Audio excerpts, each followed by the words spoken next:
Ladies and gentlemen, welcome. We're about to begin. We're just giving another couple of minutes for people who are making their way from Seoul to Songdo to join us. But if you're in the room and wouldn't mind taking a seat, that would be very kind.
Ladies and gentlemen, we're about to begin. Before we do, though, let me just give you some logistical guidance for this evening's celebrations. Firstly, welcome and thank you for making this trip. We know that this is a really busy time of the year and it's a busy time of the day. We're very grateful that you've chosen to spend this evening with us. Tonight has two sections. We will feed you and give you something to drink in the second section. You will be well catered for and well looked after, have no fear. There's a series and progression of speeches and congratulatory remarks given by our colleagues and partners here in Korea and various international guests. You'll have the opportunity to hear some reflections on climate action and what that's looked like at the Green Climate Fund in particular. And we are going to try a very interesting exercise in logistics and try to have a whole group photo. Stay tuned for those details. I will be quite directive. I'm just giving you advance warning. It's a phones off situation. If you're anything like me, your daughter is about to text you whilst standing in front of the fridge and ask what's to eat at home. So out of consideration for other guests, if you can move your phone to vibrate or silent, there will be a 15-minute break in between sections, so that will be a great time to catch up on messages or to make those all-important evening calls. We've also provided simultaneous translation for this evening, so if you would like to follow along in Korean, please set those headsets that should be in front of you on the tables to channel 1 for Korean and channel 2 for English. If you have any trouble with making those work, pop your hand in the air and someone will be along to help you.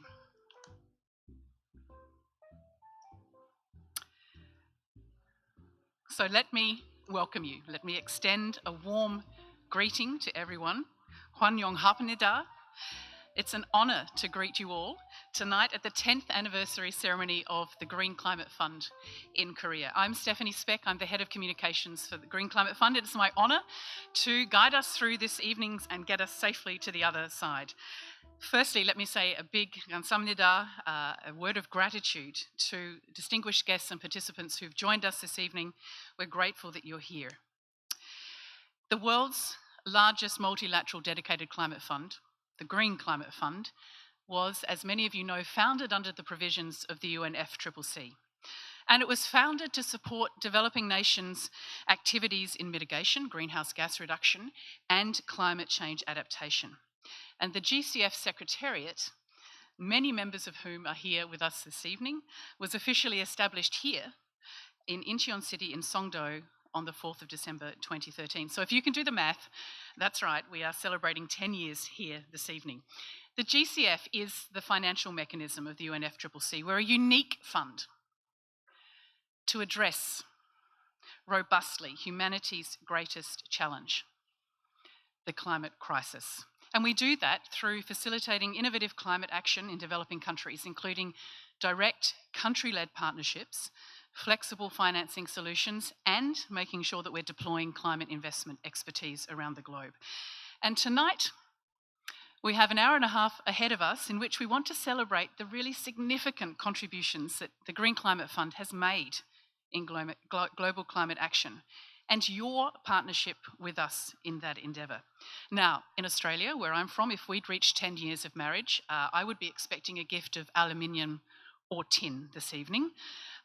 If we were in Germany, you'd have to wait till 20 years and then it would be the Silberne Hochzeit. In Korea, I understand that celebrations are really decided at family level. Families may choose to celebrate a momentous occasion with a luxury trip. We decided that really wasn't on the cards for this evening. So instead, tonight, we're gathering as friends and families to hear the story of GCF, told by people who've been involved more recently and right at the establishment. Everyone here is part of the GCF family, but there are a few distinguished guests who've joined us for this evening in the role of co-host, and I'd like to ask if the three people I'm about to name could stand up briefly, and we'll recognise you with a round of applause. But our co-hosts for this evening are Ms. Mafalda Duarte, who's the Executive Director of the Green Climate Fund, Mr. Jeong-bok, who's the Mayor of Incheon Metropolitan City, and Mr. Jeong-bok Kim, who's the spokesperson and Deputy Minister of the Ministry of Economy and Finance. I'll just ask them briefly to stand. I don't believe we have a spotlight queued, fortunately, but thank you very much for your gracious hosting of this evening.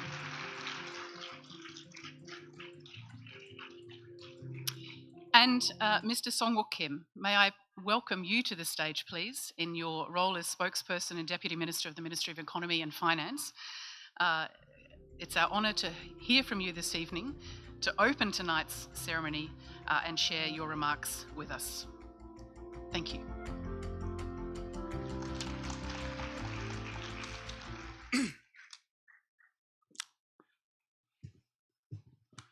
Good afternoon, everyone. I'm Song Kim, a spokesperson at the Ministry of Economy and Finance. Mayor Jeong-bok Yu of Incheon City and Executive Director Matalda Duarte of the GCF and Sang-hyuk Kim, the co-chair of Presidential Commission on Carbon Neutrality and Green Growth, and Nabil Munir of Pakistan to Korea, and all of the distinguished guests. It's my honor to welcome all of you to this 10-year anniversary event of the Green Climate Fund. On behalf of the Deputy Prime Minister and the Minister of Economy and Finance, Jeong-bok. In 2013, the GCF was launched here in Songdo, capturing the world's attention and giving hopes to those seeking solutions to the climate crisis. And today, it has become world's largest climate fund. As we celebrate the remarkable work of all those who have been part of this journey, with special recognition for the GCF Secretariat, I hope today's event provides an opportunity to reflect on the progress so far and plan for the next decade ahead against the intensifying gravity of the climate crisis. Ladies and gentlemen, you may remember the scorching hot temperatures in this summer. The 1.5 degrees Celsius climate goal may seem far off, but this is an urgent task that the world must tackle together. In order to make these intangible goals into concrete projects and promote collective actions based on solidarity, we need to begin by mobilizing enough climate funding and using it more effectively.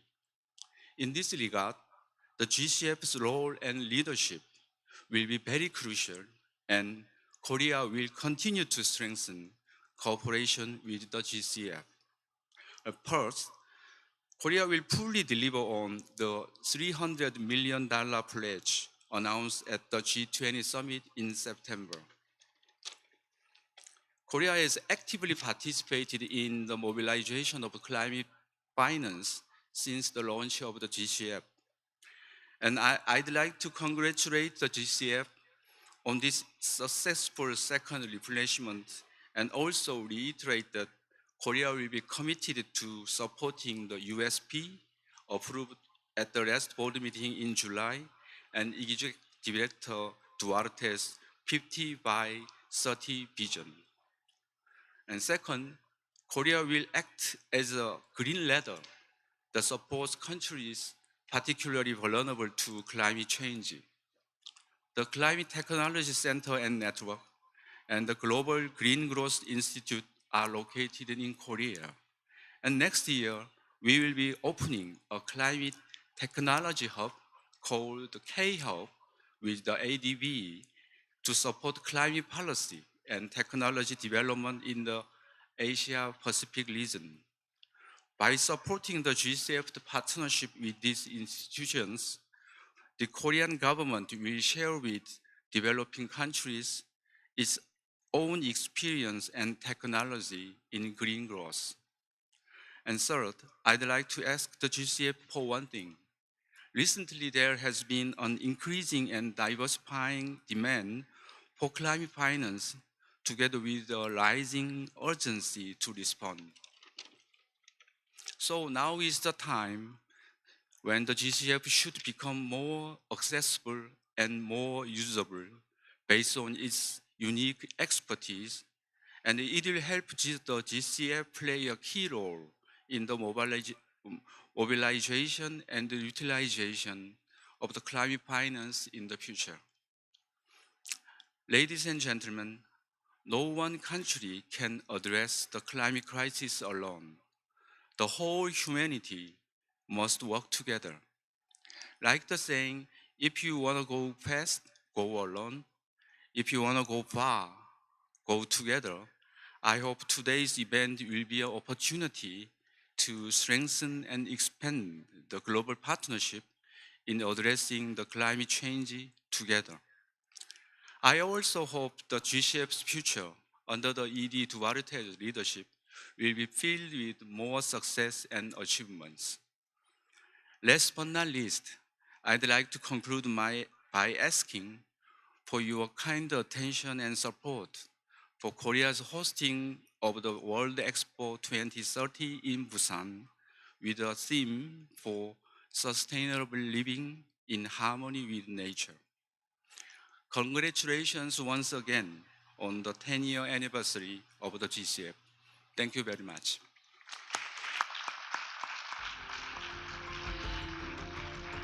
Thank you very much, spokesperson, for those remarks and that reminder that to go far, we must go together. And that enjoinder that GCF's role is really giving hope to those seeking solutions to the climate crisis. I'd like to invite to the stage Mafalda Duarte, the Executive Director of the Green Climate Fund, who's just this morning returned from the Cook Islands and the Pacific Island Forum. And we're glad you made it back in time, Mafalda. And I'm sure we will hear some reflections on those particular words of advice from our Pacific neighbours for the Green Climate Fund. Ms. Mafalda Duarte, thanks. Okay.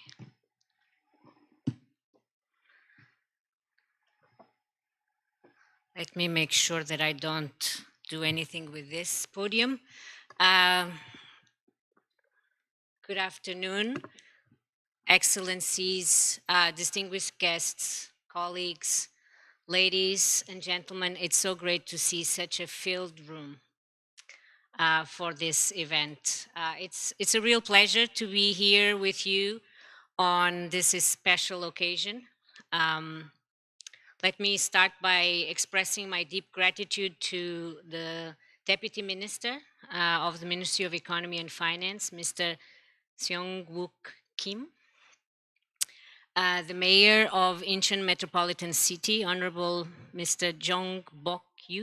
I'm sorry if I'm not pronouncing correctly the names, for being co-hosts of this event with us today.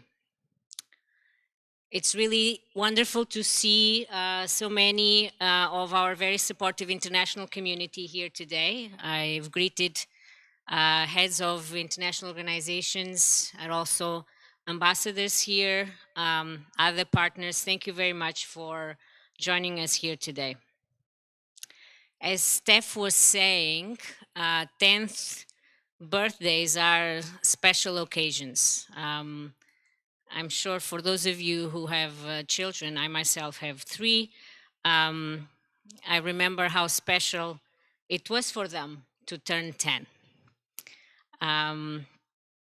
These are always great times to remember why something or someone is special. Steph was also reminding all of us of when this journey began. Of course, GCF was established under the Cancun Agreement in 2010. But to get to that point, many countries, many stakeholders, many partners had to fight hard for this mechanism to come to fruition, which ended up then happening in 2010 when GCF was established as a financial mechanism of the United Nations Framework Convention on Climate Change, and later on of the Paris Agreement. She also said, in 2012, the Republic of Korea was selected to be the GCF's host country, and the headquarters of GCF was established here on 4th December 2013. So this is the reason why today, we are celebrating the 10th anniversary. And this is a moment to celebrate GCF's past, GCF's present, but very much GCF's future. Many of us here tonight have had different journeys with the Green Climate Fund. I joined, as you know, very recently as executive director, only in August of this year. It's an honor and a privilege. I've said it before. It was also a very deliberate decision on my part because I have dedicated most of my professional career to making a difference in this particular area of development and climate change.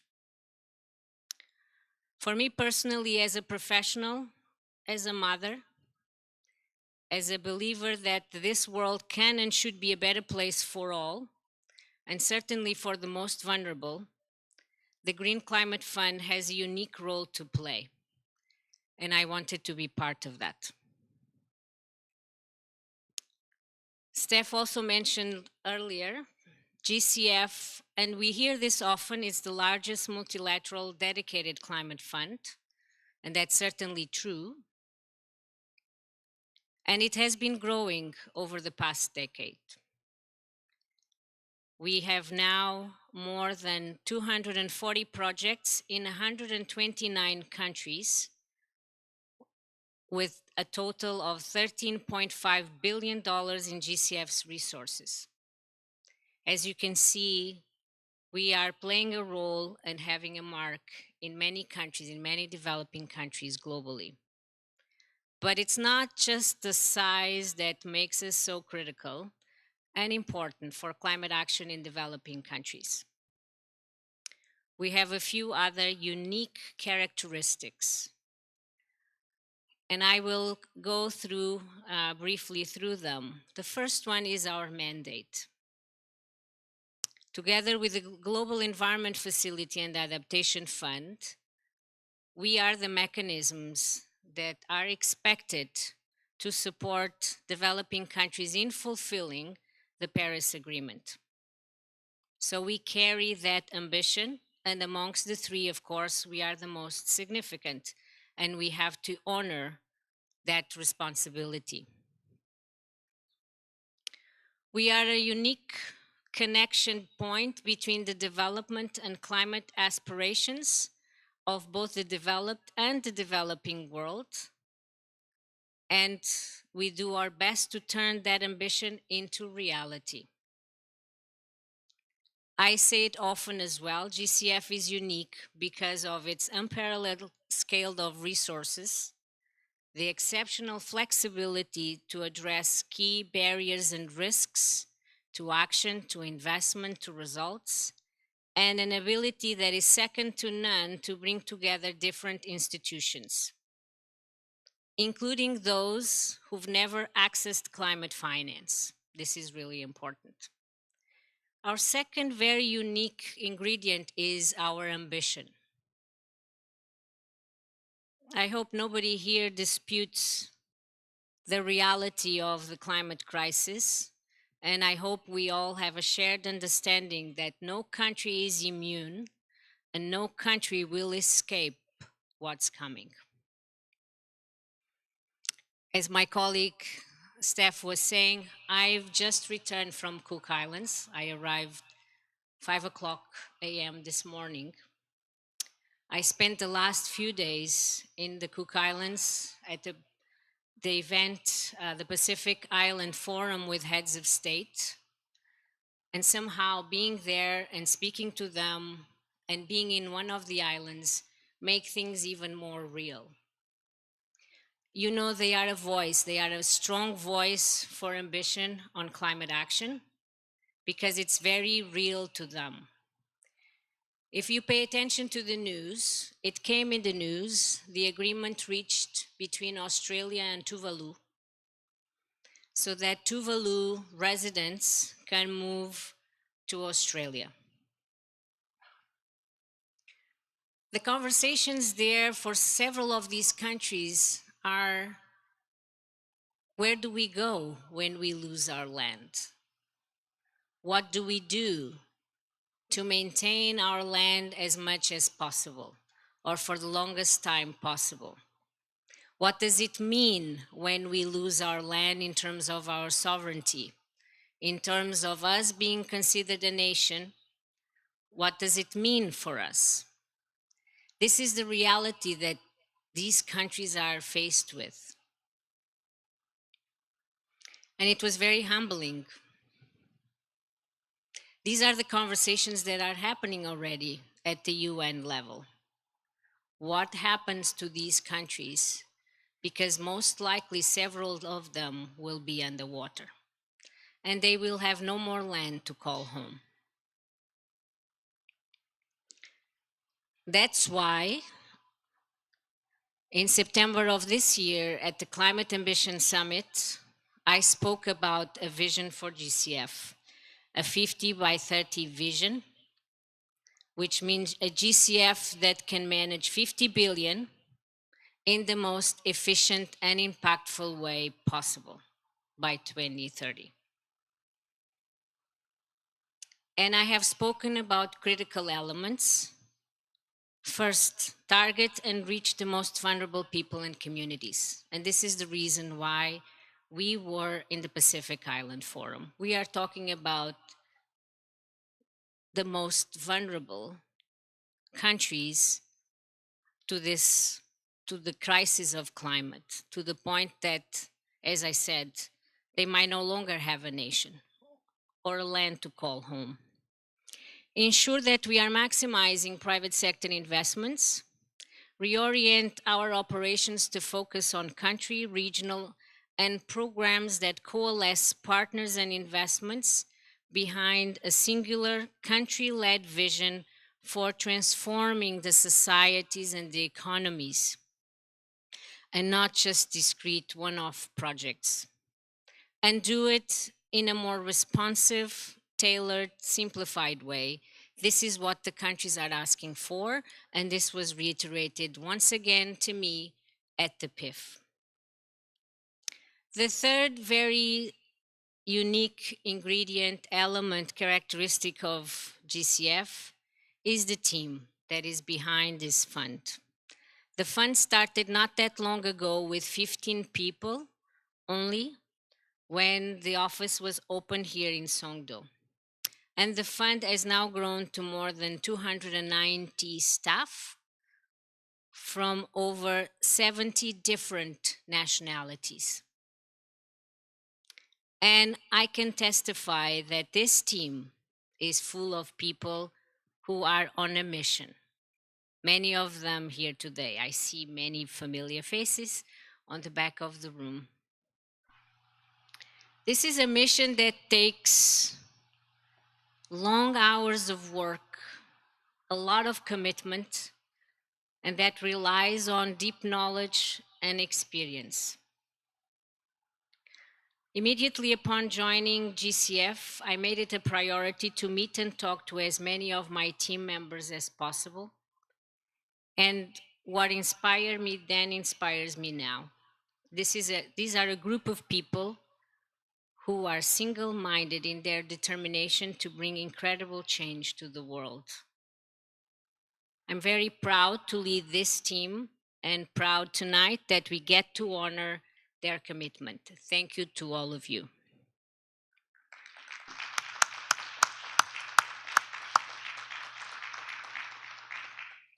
The fourth ingredient that I will touch on are our partners. This would not be possible without you, and I know many of you here in the room today. You invest in the Green Climate Fund, you hold us to account, and you challenge us to be better, both developed and developing countries.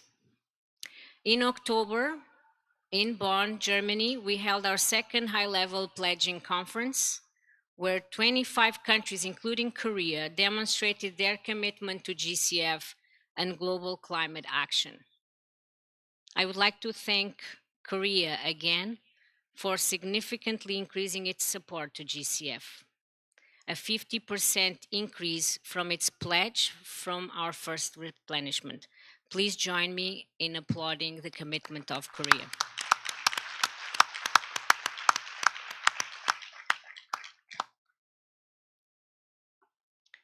That replenishment period continues, and we anticipate that by COP28, we will also bring some additional announcements.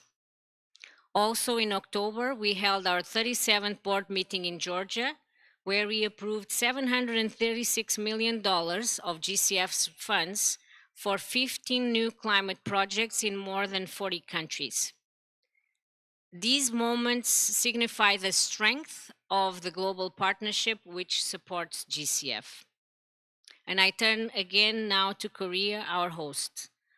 I'm very grateful every day when I look over the Songdo skyline for your foresight and the dedication of the Korean government to tackling the climate crisis.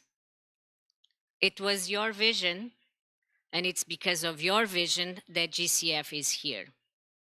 You have hosted the GCF with kindness and generosity, listening to our requests and responding. Incheon City, you have looked after our team and become to many, many families home.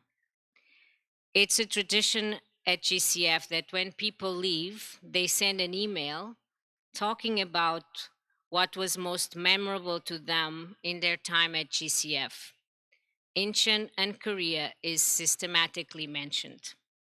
The people, the food, the landscape, the friendships that they have forged here.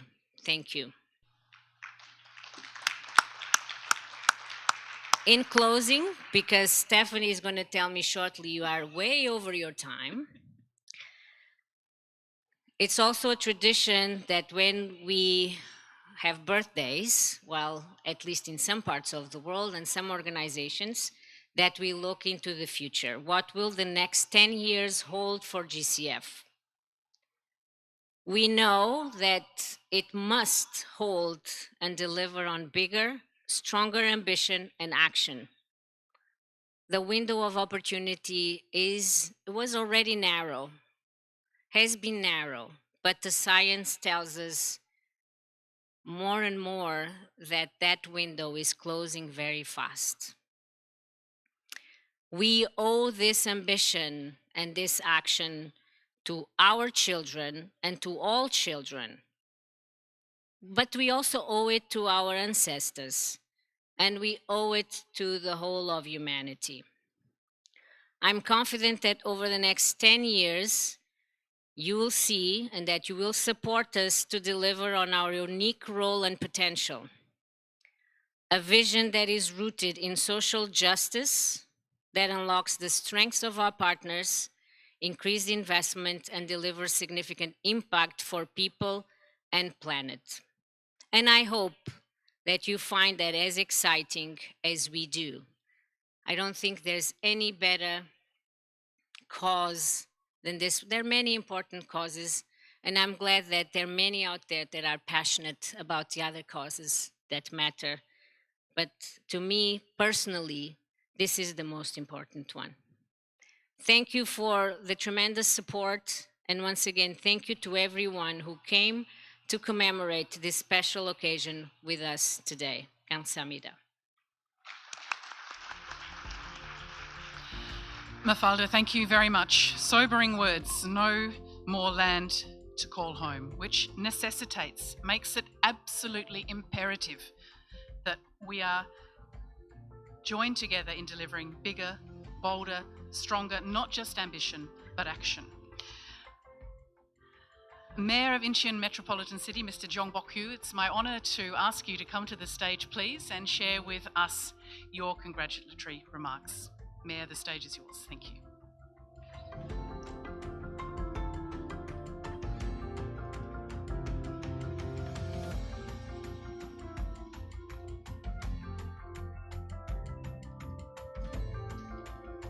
Good afternoon, ladies and gentlemen. I am Jeong-bok, Mayor of Incheon Metropolitan City. First of all, I'd like to warmly welcome you all to this Incheon City. I'm very pleased that I am delivering a speech to celebrate the 10th anniversary of the world's largest climate fund in Incheon. I'd like to extend my sincerest gratitude to Executive Director Mapalda Duerte, Deputy Minister Kim Sung-woo, Co-Chairperson of Presidential Commission on Carbon Neutrality and Green Growth Kim Sang-yeop, and Pakistan Ambassador Nabil Munir. Korea have a proverb: after 10 years, the rivers and mountains change. It means 10 years are not a short time, that we could do many things. For GCF, 10 years have been invaluable time to become the most successful and exemplary fund. It has proved that we will be able to act and respond to severe climate crisis, the biggest threat to our safety and survival. As everyone knows now, the Earth has warned us for a long time. Responses to the climate crisis have become top priority to international society. According to the US National Oceanic and Atmospheric Administration, global average sea level temperature was 21.1 degrees Celsius, recording the highest level since the beginning of satellite observation. Incheon has made a new start as a city of environment preservation and carbon neutrality since the launching of GCF Secretariat in 2013. The city is the special place where the IPCC special report of 1.5 degrees Celsius was adopted in 2018. Last year, I declared 2045 carbon neutrality vision and have implemented the action roadmap. The city has established climate vulnerability databases, published manuals to respond to climate disasters, and expanded infrastructure. In last August, UNFCCC Korea Global Adaptation Week was held in Incheon with 1,000 climate leaders of 74 nations attending. At the event, I announced Incheon carbon neutrality and climate adaptation policies. We have signed MOUs for carbon neutrality implementation. We have held a climate adaptation declaration event to Korean local governments and an international forum on low carbon cities. These efforts have been highly regarded by the international society. Now, Incheon urges all nations and cities to make a global efforts once again. We should strictly implement carbon neutrality. We should find ways to cooperate for climate change adaptation, such as climate technologies and finances. As GCF has grown to the world's largest climate fund for the past 10 years in Incheon, I hope that we could make this event a turning point to realize global carbon neutrality. I'd like to thank the Korean government, GCF personnel, and all people for contributing to successful settlement and growth of GCF. Especially, I'd like to appreciate Incheon citizens to showing deep interest and affection toward GCF. I warmly welcome and thanks ambassadors to Korea and representatives from academia and international organizations for gracing this event with your presence today. Incheon will closely work with the international community to improve the global environment. As a leader of climate action, Incheon will implement diverse policies to make it a climate safe city by conducting vulnerability assessment of climate adaptation, publishing responses, manuals, and expanding infrastructures. Thank you.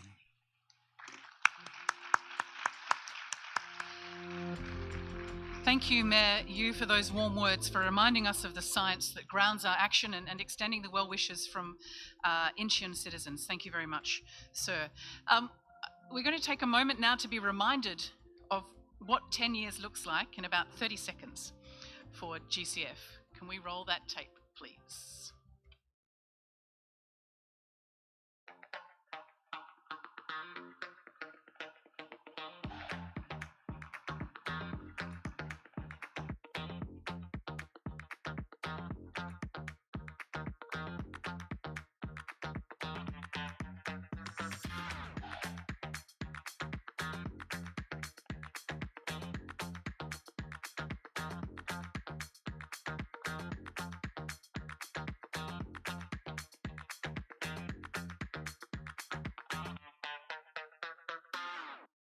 And as Mafalda reminded us before, we're just getting started as we accelerate, unlock, inspire, and most importantly, deliver climate action.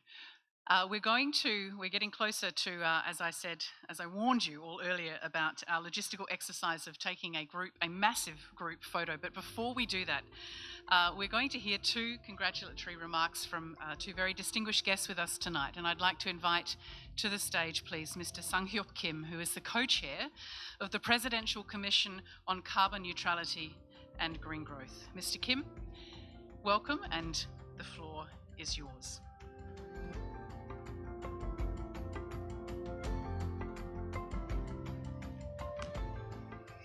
Hello, good afternoon, everyone.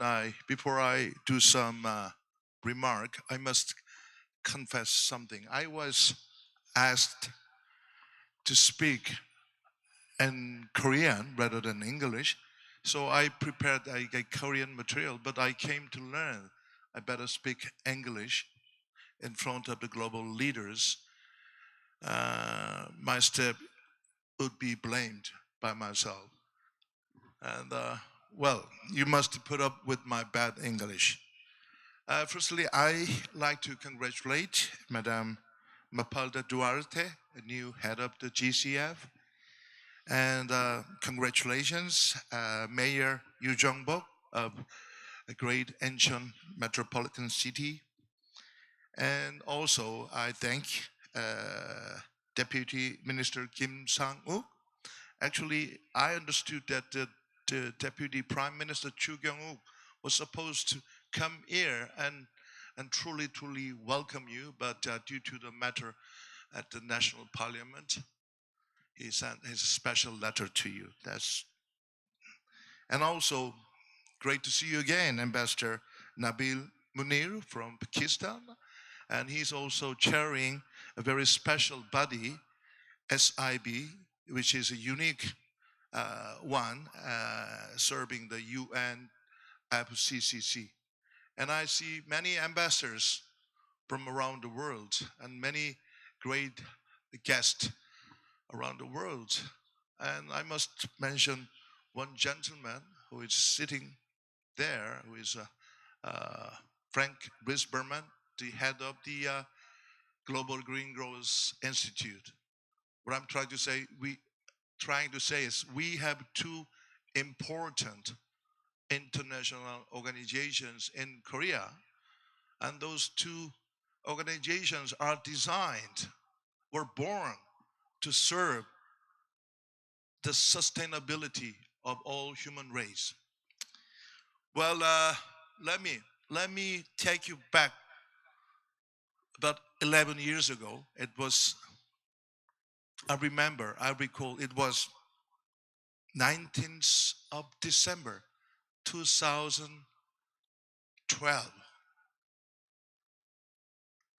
Then that was time when we hosted second board meeting for GCF. So 12 member countries gathered here at this right place.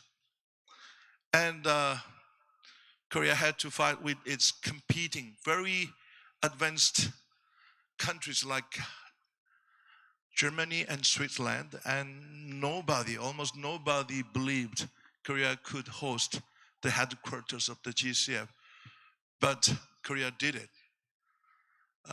When finally announced by the board members that Korea has won the headquarters of GCF, I literally shouted. I was at the time senior secretary to the president for Green Growth.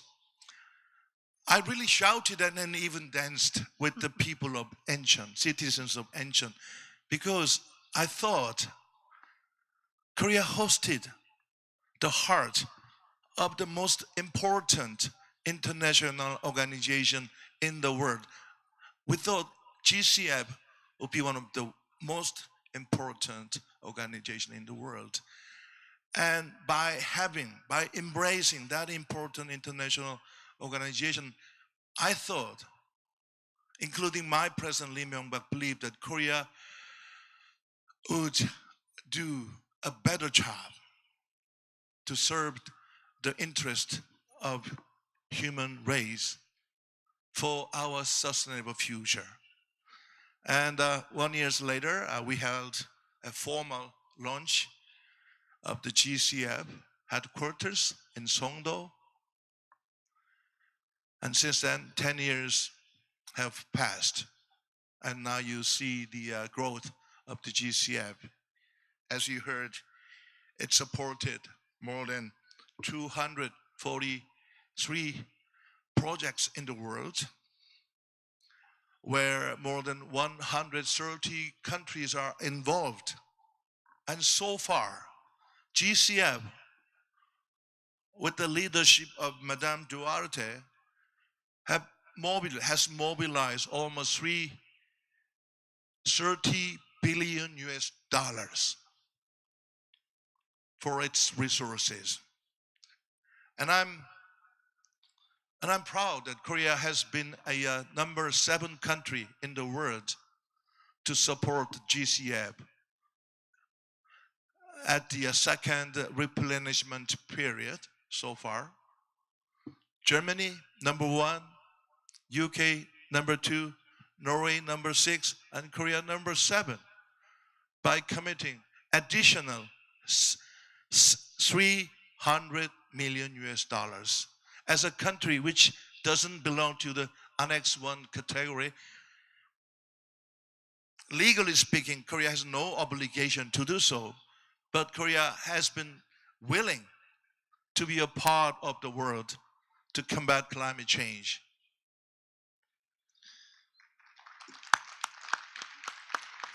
And I must mention the leadership of President Yoon Suk-yeol in recognizing this matter. And he even said Korea will be a green ladder for developing and underdeveloped countries.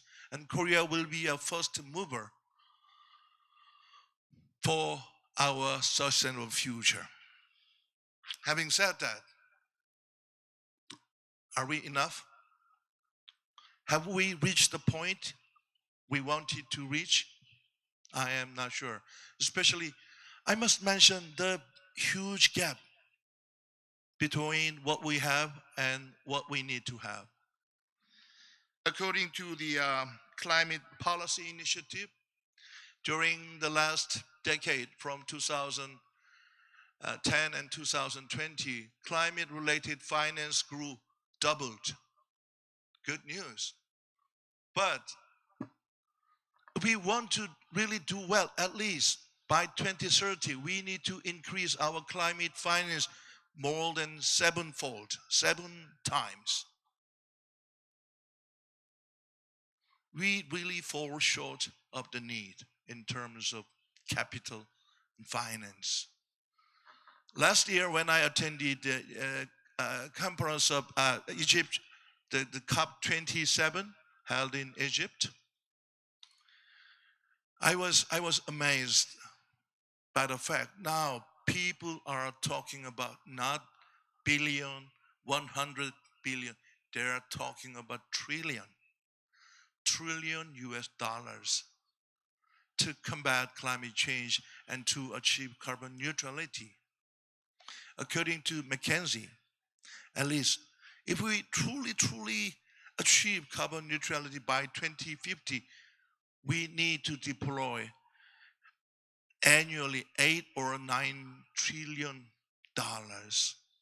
every year. So there's a big gap. And I'm glad to hear from Madame Duarte. GCF is going to mobilize, did you say 50 billion by 2030? That is not enough, but you must do it. And Korea, and like any other countries in the world, should support the GCF to be bigger, be more ambitious, be more innovative, and be more dynamic. And let the world feel the reason of being of the GCF. For that, why don't we give big hands to the people of GCF? And yes, the GCF should meet the growing high expectation from the world, must prove its competence, its capability, its innovative power to change the world. And I'm sure GCF will do that.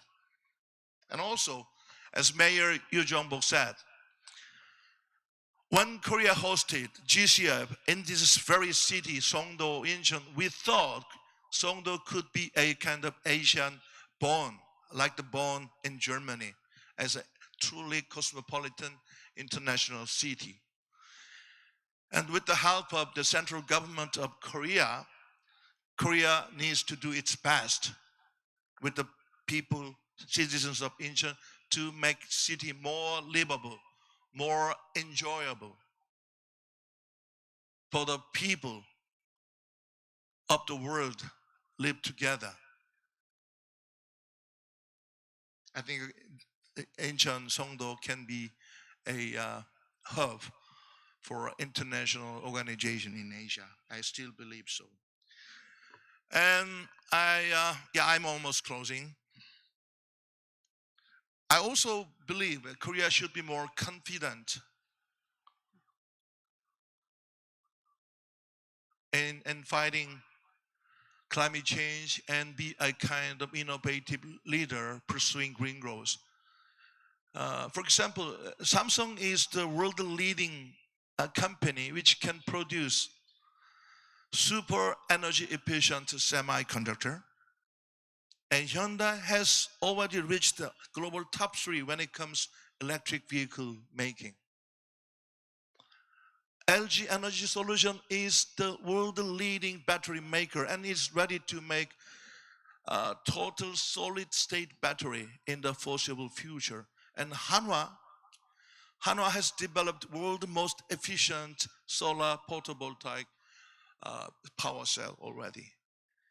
Actually, Financial Times reported Korea has become a #1 country which invested in the United States following the IRA Act. We should be more confident that we can do something to achieve carbon neutrality and green growth. John Kerry, the special envoy of the United States, sent us a special message last week when we held Green Big Bang Summit. The idea of Green Big Bang Summit is very simple. As Madame Duarte said, we don't have time. We are losing time. So we need to move fast. We need to scale up. We need to speed up. We need to level up our climate actions. That was the idea of the Green Big Bang Summit. And John Kerry sent us the same message. We need to maximize our efforts all together. And following the historic trilateral summit among Korea, the US, and Japan at the Camp David, Korea will host the second trilateral summit in Korea, hopefully Songdo perhaps.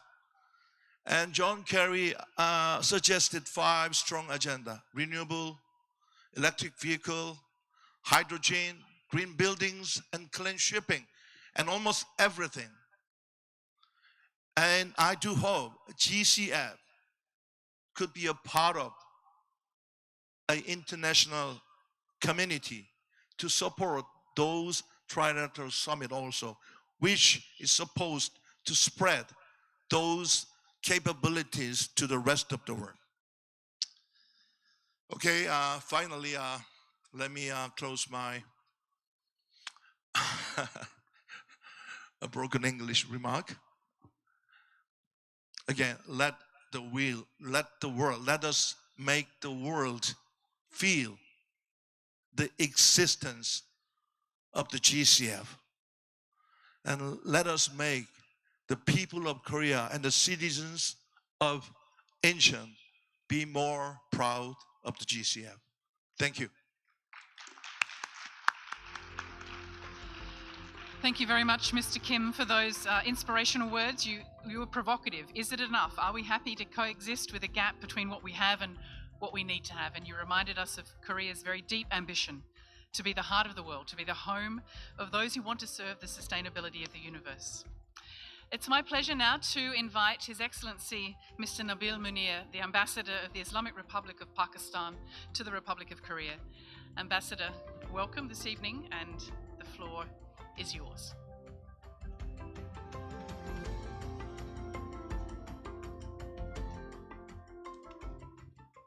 Thank you. Bismillahirrahmanirrahim. Assalamu alaikum. A very good evening and annyeonghaseyo. Executive Director Mafalta Duarte, Deputy Minister Song-Wik Kim, Co-Chair of the Presidential Commission Sang-Hyuk Kim, and Mayor of Incheon Metropolitan City Jeong-bok. Distinguished ladies and gentlemen, excellencies, as we celebrate the 10th anniversary of the GCF, I am grateful for having this opportunity to be part of this milestone. This year, Pakistan had the opportunity to serve as co-chair of the board of GCF. This was a unique position, and of course, it came with a lot of responsibility. But it also afforded us to be a part of numerous achievements and positive outcomes of the GCF. And it allowed us to contribute to the collective efforts aimed at addressing the global climate crisis. Ladies and gentlemen, let me again extend a warm welcome to Mafalda, the Executive Director, our Executive Director. Her leadership qualities and her vision gives us hope as we navigate the intricate and difficult paths of fighting climate change together. I'm confident in your ability to steer us towards even greater success. The recent pledging conference of GCF in Bonn was indeed a resounding success. And I commend the efforts of the entire GCF community who did that. The second replenishment marks a pivotal movement in the fund's history, empowering it to develop even more and providing transformative climate solutions to countries that need them most. And it is also a testament to the unwavering commitment of the international community to combat climate change collectively. And since we are here in Songdo, it is only fitting to especially thank the Republic of Korea for pledging $300 million for the GCF's second replenishment. Ladies and gentlemen, climate change is an existential threat to mankind. It is a defining crisis of our time, and we are at a watershed moment in our collective fight against it. It is now or never. The Secretary General put it very aptly when he said, we are in the age of global boiling. We are way past global warming. And if we do not take collective action now and support the most vulnerable communities of the global south, like Pakistan, the future of our children is indeed bleak. And you are absolutely right, Mr. Kim. If we do not act now, we are all in trouble. And the action that we have to take has to be collective as well. Executive Director Duarte's ambitious 50 by 30 vision with the aim of bolstering GCF support for the most climate vulnerable people and communities is therefore both apt as well as timely. It offers hope to climate vulnerable nations facing the adverse impacts of climate change amid financial constraints. I believe this vision will chart a new course for the world's largest multilateral climate fund. And indeed, with an impressive portfolio of $13 billion, a footprint of 240 projects across 129 countries, this is an achievement in itself. Excellencies, over the years, like many developing countries, Pakistan has also greatly benefited from GCF. 6 projects in Pakistan with GCF financing of around $221 million are improving the lives of our people. These projects spanning energy, transportation, ecosystem-based adaptation, climate-resilient agriculture, and water resource management are crucial to supporting Pakistan's mitigation and adaptation efforts. Ladies and gentlemen, in the end, allow me to extend our deep appreciation to both the GCF and the government of the Republic of Korea, including the Ministry of Economy and Finance, as well as the Incheon Metropolitan Corporation, for nurturing a decade productive partnership. I also want to reiterate Pakistan's unwavering commitment to and support for the GCF. Together, let us forge ahead with determination, resilience, and a shared vision for a sustainable future and a better future for all of us. Thank you. Ambassador Munir, thank you very much. Thank you for reminding us it is now or never, and reflecting on that strong partnership between GCF and Pakistan. I'm going to invite my 3 co-hosts, Mafalda, Mr. Jeong-bok Yoo, and Mr. Seong-wook Kim, to join us on the bottom step here. We're going to take a photo of the 3 co-hosts firstly, and then I'm going to invite everybody who's in one of the first 3 rows. If you're at a table that is in the first 3 rows, number 1 to 12, and if you have a name card in front of you, I'm going to ask you, after we've taken a photo of our 3 co-hosts, I'm going to ask you also to join us on the steps, and we will attempt a group photo. So please, it'll be a good chance to stretch legs as well.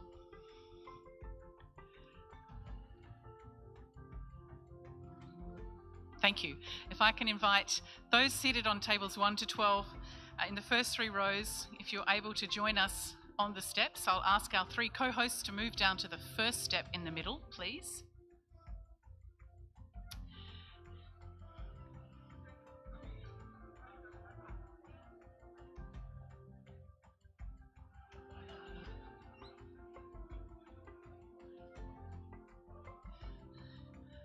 Now, I'm in comms, not finance, but I think it's about 18 people on each step. We can use the full 4 steps.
Thank you very much. I invite you to take your seat again.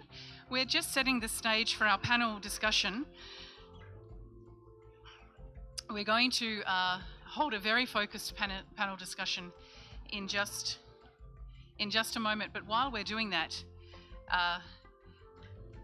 several of us from GCF had the privilege to attend the African Climate Summit in Kenya in September, and then travel on to Rwanda to visit some of the extraordinary projects that GCF is funding in partnership with the government of Rwanda and our direct access entities. And we wanted to share with you, if I can invite ladies and gentlemen to please take their seats again.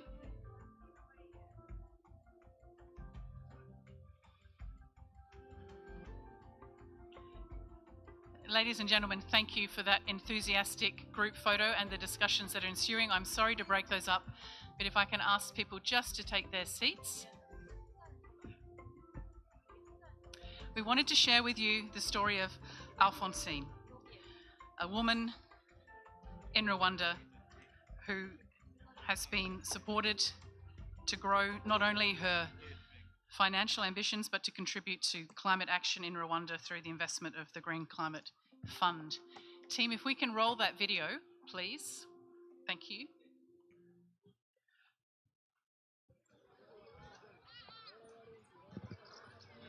Njyewe ubuhinzi ndabukunda cyane kuko navutse ku babyeyi b'abahinzi. Nari mfite icyayi mu gishanga ari 40. Isuri iza kumanuka, icyayi cyose kiruzura kiruma. Ariko icyo gihe twagize inzara nyinshi cyane. Muri uko kwihangana kwanjye nashoboraga kugana umuturage nkahingira y'amafaranga 1000, nkaza nkayasangira n'umuryango. Yego ntiduhaje ariko tukaramira inzoka.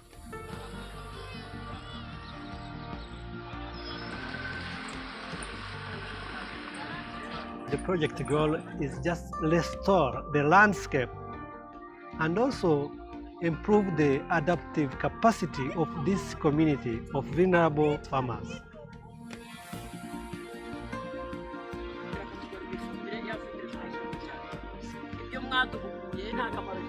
Impinduka mfite nkesha umushinga, ubu naguraga inkwi ntabwo ngura inkwi nteka kuri biogaze. Iyo ni biogaze nubakiwe na Green Gicumbi.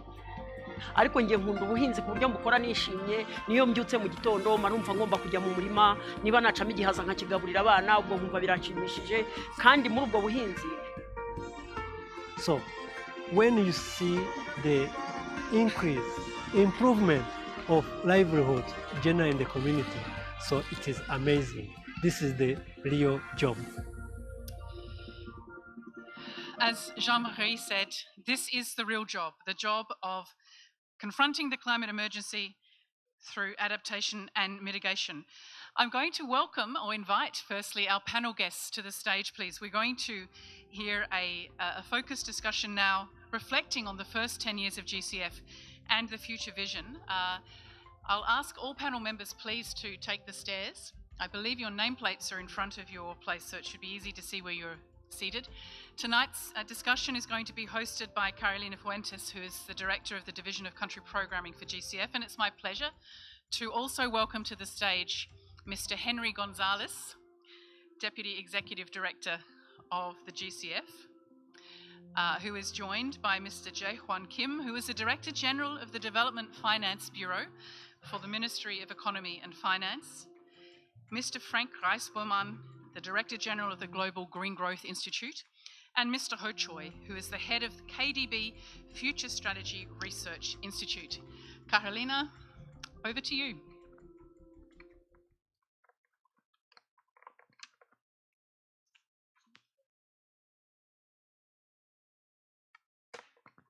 Thank you very much, Dev, and it is a real honor also to be acting as the moderator for this second part of our 10th anniversary celebration.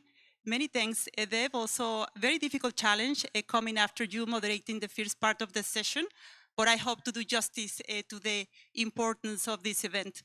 So many thanks to you all, and welcome as well to you to this session, where we will be addressing reflections on the first 10 years of GCF as an organization established in Korea, and also the shared journey that we have on the way ahead.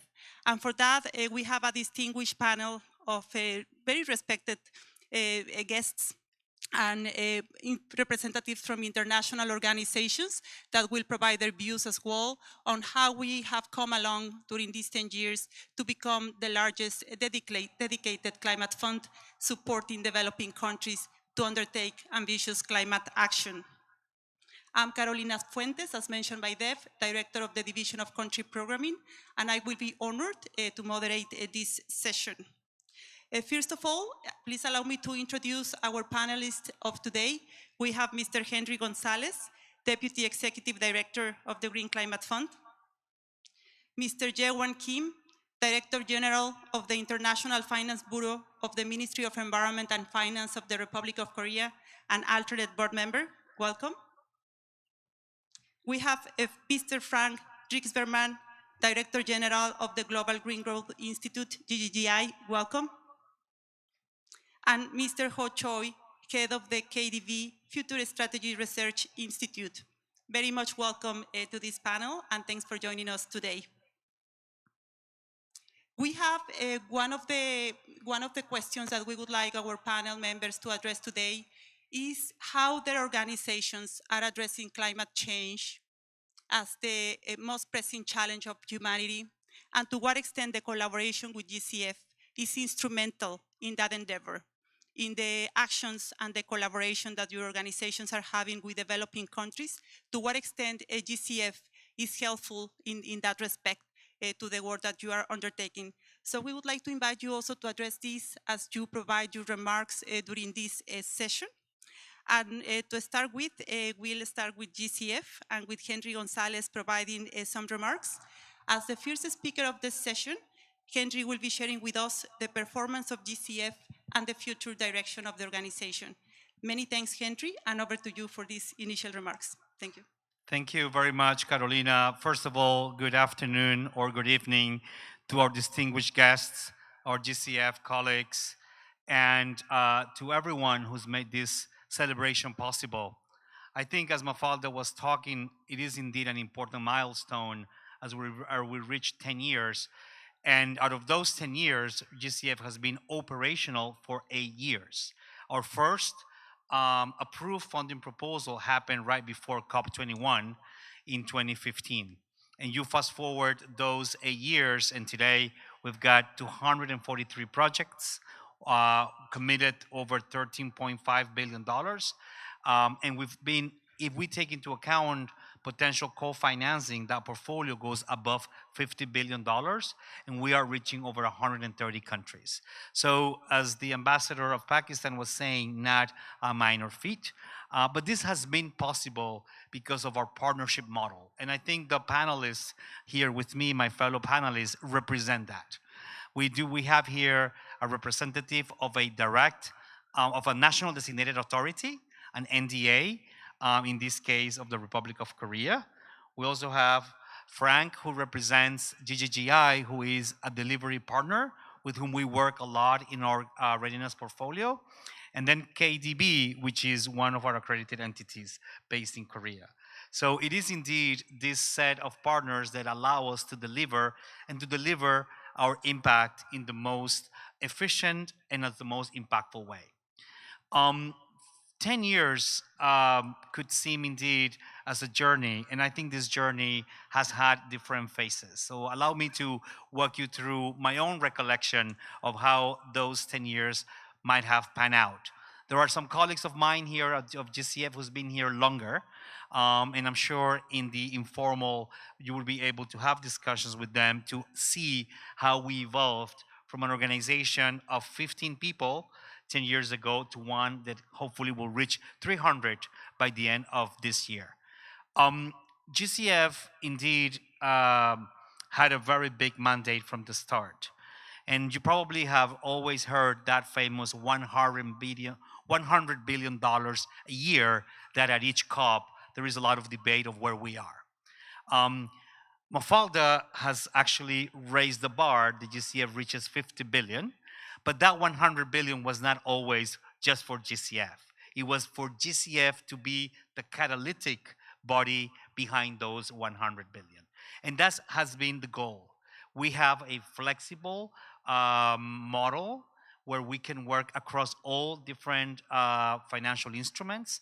We have a network of over 118 partners through which we could program, and we could program at all levels, from NGO to private sector to global banks to asset management or impact investors to NGOs to ministries. So we've got a lot of that flexibility.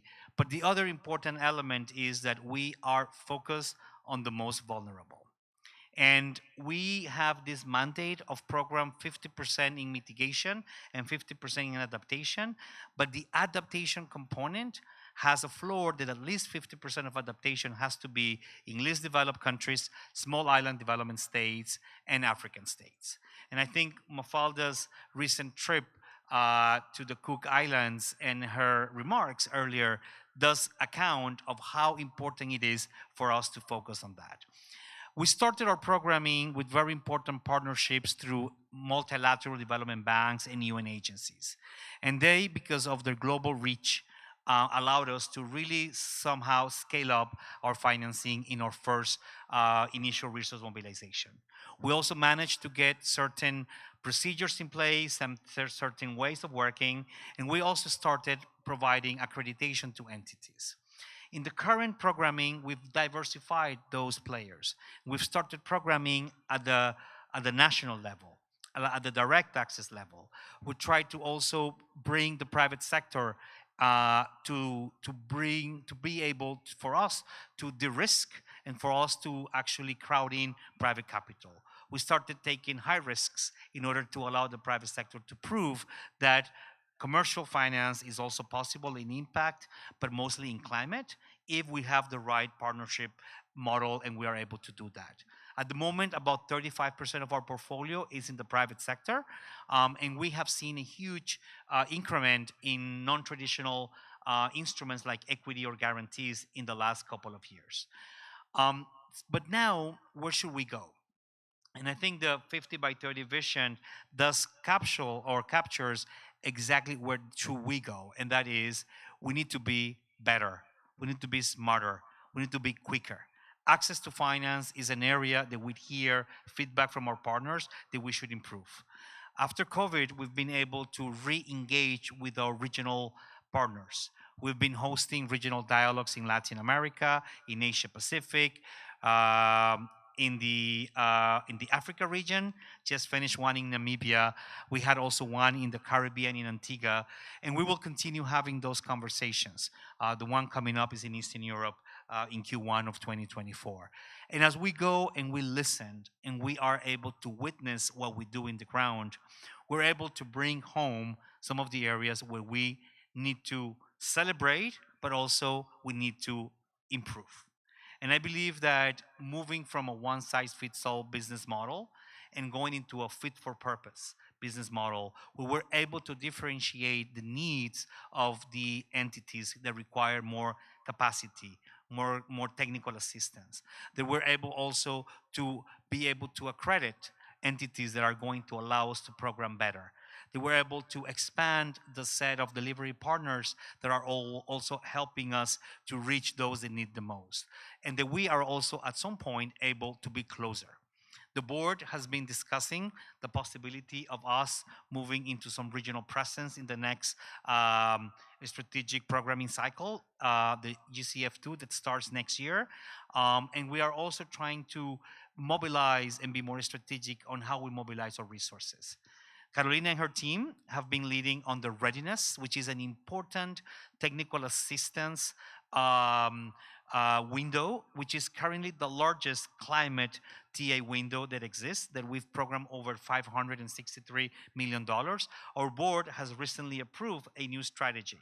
And that new strategy is already building in the necessity for us to address some of that, fit for purpose. We would like to have a window for direct access entity within readiness, a window for the most vulnerable within readiness.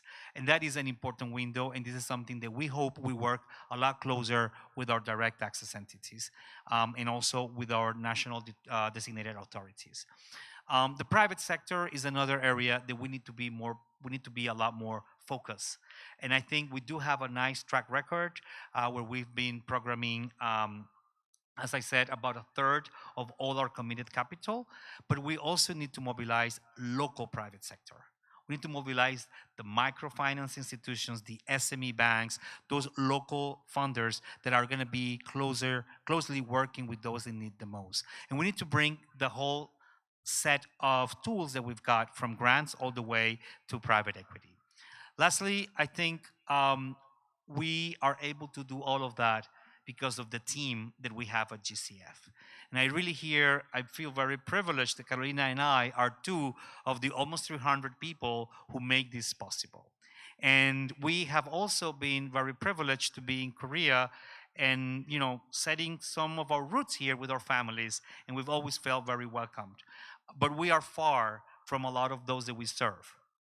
But we try to work in our best way possible to always be responsive. There is a lot of mission-driven approaches from our staff in order to do our work better. However, the need is greatest, and also we need to continue pushing boundaries. And we cannot somehow feel content with what we've achieved. I think we have to celebrate what we've achieved, but we are far from moving the billions to trillions. And I believe that with all our partners and those countries represented here by the ambassadors of members of the mission, all of you on the contributor side or on the recipient side, you are part of our ecosystem. We want to be closer to you. We call you all friends of GCF, and we try to have those meetings once or twice a year, because we want to make sure that also through your political capital, through your ways of mobilizing, you help us reach our mission, and you keep us honest on being able to deliver the mission. So for us at GCF, it's a privilege to have this celebration today, but at the same time, it's an opportunity for being more accountable on what could we do better in order for us to reach that big mission that we have and support climate action and climate finance globally. Thank you so much.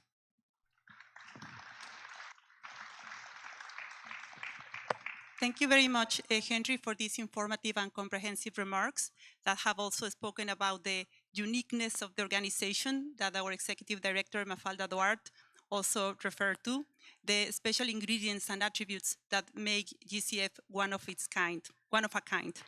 So thank you for that, Henry. We have the readiness program, the regional outreach, our network of partners, many of them here represented as well, that make this organization so unique. So moving on with the program, now we would appreciate as well hearing from Director General, Mr. Kim Jim, to please have the floor. We will be very honored also to hear from you as a strong supporter of GCF. The Republic of Korea has always been a strong supporter, and just recently during the pledging conference, you pledged $300 million. That is 50% more than the pledge during GCF1, and that's very well appreciated. And many thanks also for the remarks just now about the support that you provide to the organization now and on the way forward. So many thanks for that, and over to you. You have the floor. Okay. Thank you everyone for attending this valuable celebrating ceremony, first of all. And then I thank you for the GCF's the Deputy Director, Executive Director Gonzalez for the kind explanation on the GCF's the achievement and the operation and the future direction and plans. I think it's great to see what GCF has achieved for over the past decade. Since establishing the headquarters in Songdo in Korea maybe in 2013, and he mentioned that GCF has achieved very good outcomes. Mr. Gonzalez mentioned that for almost $40 billion to support the climate actions of developing countries has been financed by the GCF, and including co-financing a total maybe $50 billion has financed through the GCF. It's a very good achievement, and it's remarkable. And I recognize that GCF, these excellent outcomes made by international society, including our member countries and all one maybe 95 parties to Paris Agreement. So reiterating the Korea government's strong support to GCF, I would like to briefly introduce the partnership between GCF and the Korean government. So to support the GCF's operation and the growth, Korean central government and the Incheon city government had worked together with GCF. So we closely worked in 3 areas.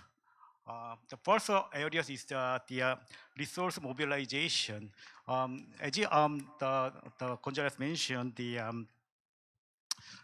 Korea doesn't have no financial obligation under the UNFCCC, the Paris Agreement, but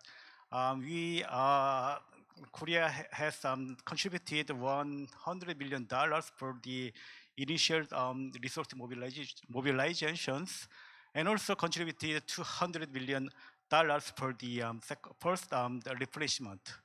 And then lastly, in the September, the G20 summit, the president committed to contribute $300 million for second replenishment of GCF, and also he urged to other the G20 members to join our effort to support the GCF resource mobilizations. We hope that this total maybe $600 million funding may help GCF to provide the maybe more accessible and more adequate funding for our development member countries. And secondly, we have also worked with the GCF to develop climate action project in developing countries. So we know that there are 121 institutions which was accredited to implement GCF's project. Among them, the 3 Korean institutions, which include the KDB, Korean Development Bank, and the KOICA, the Korea International Cooperation Agency, which was accredited in 2016 and 2021 respectively. So KDB and KOICA are working on project in close partnership with the GCF.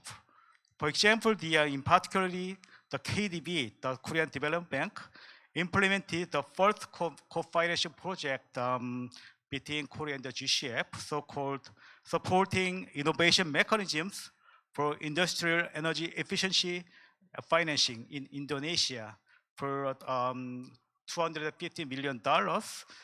We expect that it may avoid 1.3 million tons of emissions.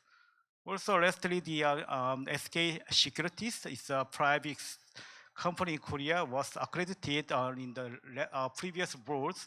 So we look forward more close cooperation between GCF and the Korea's private sectors. At the same time, there are many Korean institutions, including the Korea Environmental Industry and Technology Institute and K-Water, would like to expand the cooperation with the GCF. Korea government will support all this effort to make some good outcomes. And lastly, the third, Korea government have closely communicated with GCF Secretariat to support each operation in Korea as a host country.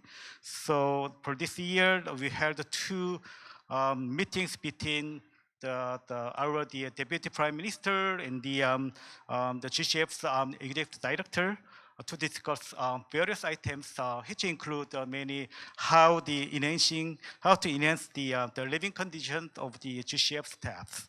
So we also look forward this kind of effort will be continued. And in addition, we have also supported GCF NDA workshops, global programming conference, and side event of the board meetings. So tomorrow is the seminar on climate change project and program, which will be held for the next 2 days. We also this program also was made by cooperation between GCF and Korean government. I think that the effort should be continued. And lastly, and before I conclude, I would like the Korea's the involvement in the international effort for the climate finance. So Korea are actively working with the global communities to mobilize more climate finance. For this, let me introduce the Korea ODA policy. With the Green New Deal ODA strategy, which was announced in 2021, but we have been working to achieve its goal to increase our ODA in green sector to above the OECD average by 2025. And we also expanding our support in the green sector through the Economic Development Cooperation Fund, which is our concessional loan to support the developing countries. The EDCF have already set target to support on the green sector and maybe $800 million in 2022.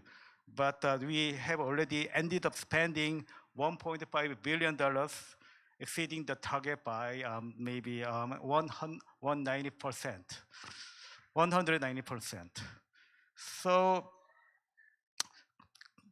this is our bilateral the effort to support the climate finance, and Korea also began to contributing to the adaptation fund this year to better support the adaptation issues, and through the need-based climate finance project of the UNFCCC, we plan to help develop projects that focus on the needs of developing countries. We also have the trust fund in the MDBs, including the World Bank. Which will focus on green growth. So we would like leveraging this trust fund to support the climate change issues. And also there are the GGGI in Korea. We would like to expand the cooperation with the GGGI to support the GCF's the operation. So so far I have introduced the Korea's effort for the climate change issues. Finally, I think that recognize the GCF is the outcome of the global communities cooperation and collaboration. So I hope that the GCF to support the climate changes of developed countries should be done effectively and efficiently. So Korea government would like to continue to support GCF's whole operation or whole future plans, and would be a part for the one of the collaboration with the GCF. Thank you so much. Thank you very much, Mr. Kim, for speaking of the multiple dimensions in which the Republic of Korea supports GCF, financially through contributions in the context of the replenishment, also institutionally when it comes to the well-being of staff, and we are very grateful for that, and also when it comes to programs and projects through the entities also based in Korea, which are part of our network of partners. Many thanks for that. Now, we would like to invite the Director General of GGGI, Mr. Frank Riksberman, to please share with us his remarks. You have the floor. Thank you. Thank you, Carolina. So yes, I'm here as a partner organization of GCF, and let me talk to you a bit about what that means. You know, so we are the other green climate organization in Korea, and when I travel around the world, quite often people say, yes, you are in Songdo, right? And I say, no, we are in downtown Seoul. And then they say, oh, you have a lot of money, right? I say, no, sorry, we don't have a lot of money. We provide technical assistance, right? So we are a bit different, but we are also having a lot in common. We don't have as many countries that we worked with as yourself, but we have gone through a similar growth path. We are a little bit older than you. We were set up in 2012, about the same journey. We by now have 48 member countries and another 20 countries that are in the process of joining us, and many of those countries we have in common. In fact, when I started, we were one of the organizations that was trying to become accredited in your pipeline of organizations trying to do that. And it was a previous ED of GCF, Howard Bamsey, also previous DG of GGI, who said, you shouldn't become accredited. Instead, it would be much better if you could support direct access of member countries. We agreed, we became a delivery partner. And that has become a very strong partnership. So what does that look like? Well, our mission is to accelerate a country's transition to a green economy model, and we help them put more green policies in place. But the second and most important thing we do is help them get access to green and climate finance.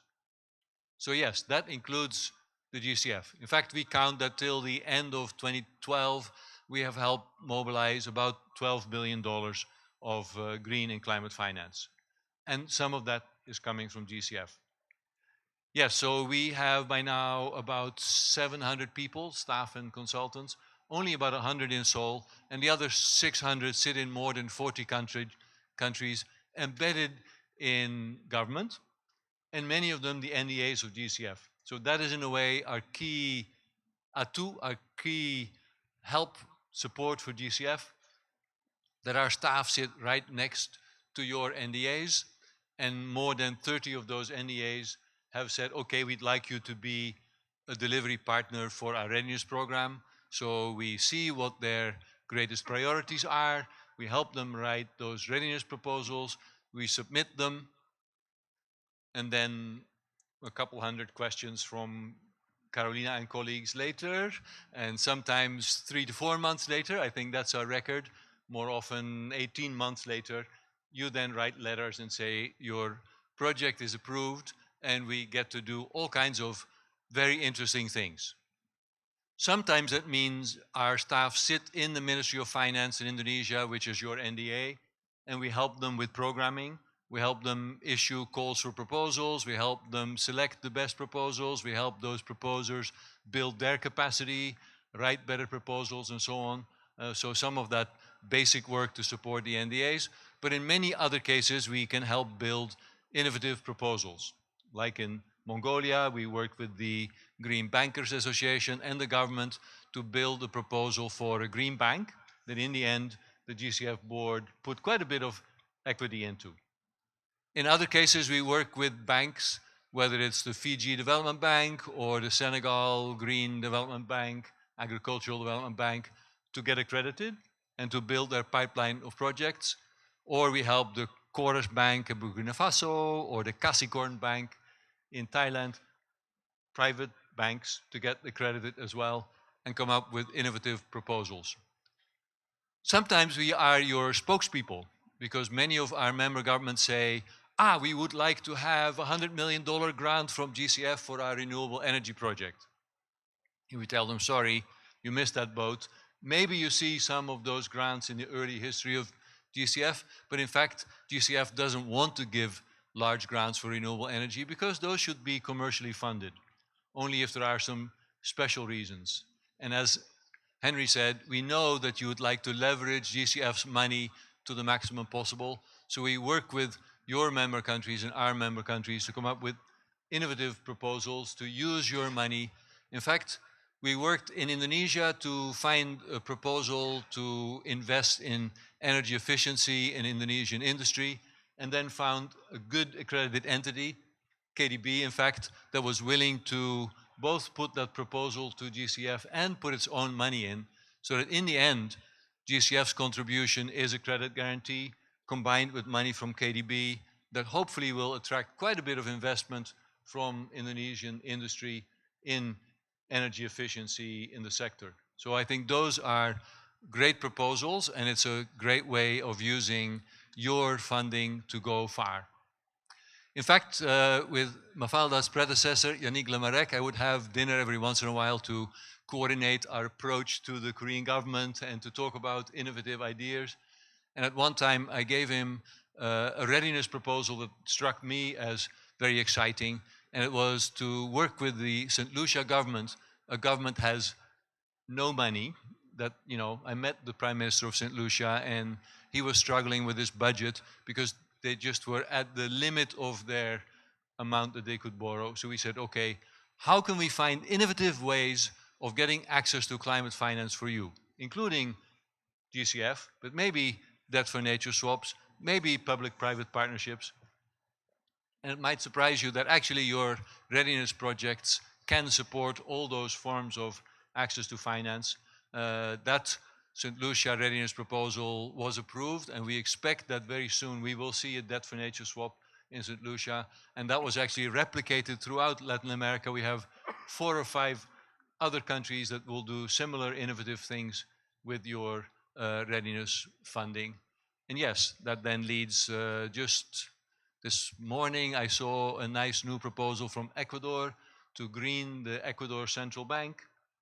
Just last week we got a nomination from the Kenyan Treasury to become your delivery partner to do innovative things in Kenya. So I see that we have a very active, lively partnership.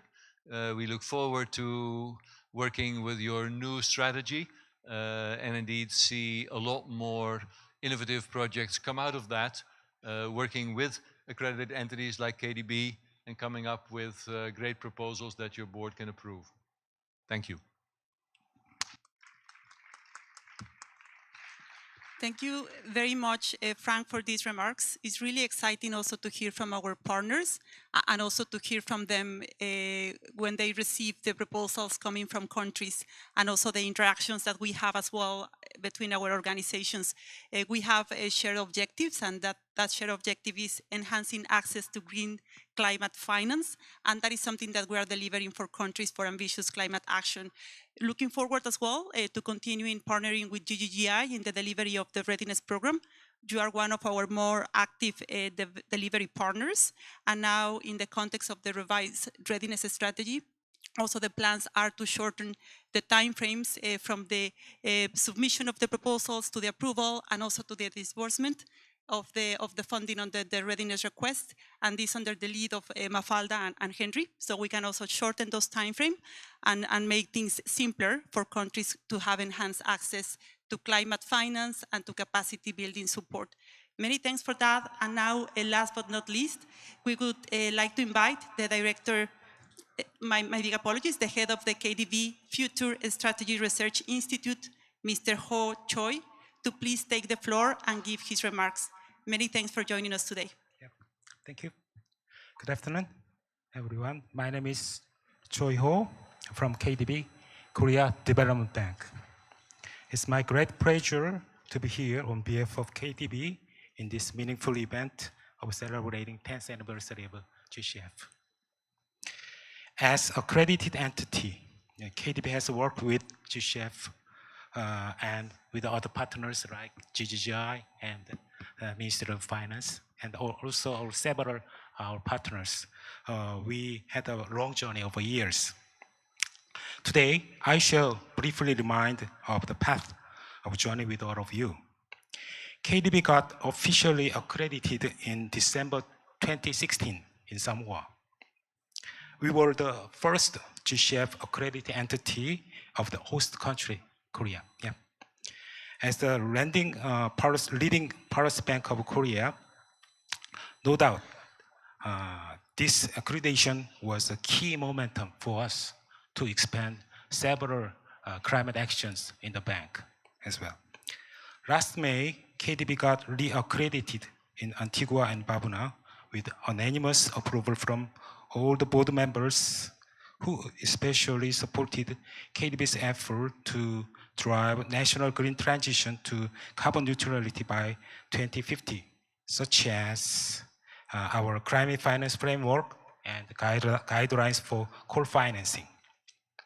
I believe this reaccreditation was another leap for us to grow as a global climate bank. KDB with GCF achieved board approval on funding proposal entitled Supporting Innovative Mechanism for Industrial Energy Efficiency Financing in Indonesia with lessons for replication in other ASEAN member states. Very long title. This program aims to promote industrial energy efficiency in Indonesia with a guarantee coverage scheme. It's the first of its kind in Indonesia's energy efficiency ecosystem. Over the course of a 3-year program development, KDB focused on recipients' need in response to climate crisis. In fact, the bank's initial financing proposal to promote energy efficiency was on lending structure with concessional loans. However, as a result of a consultation with the local financial institutions, we identified stronger needs of project risk mitigation through de-risking mechanisms such as guarantee, rather than lower cost of funding with affluent USD funding liquidity. So the program finance scheme was changed from on lending to guarantee coverage.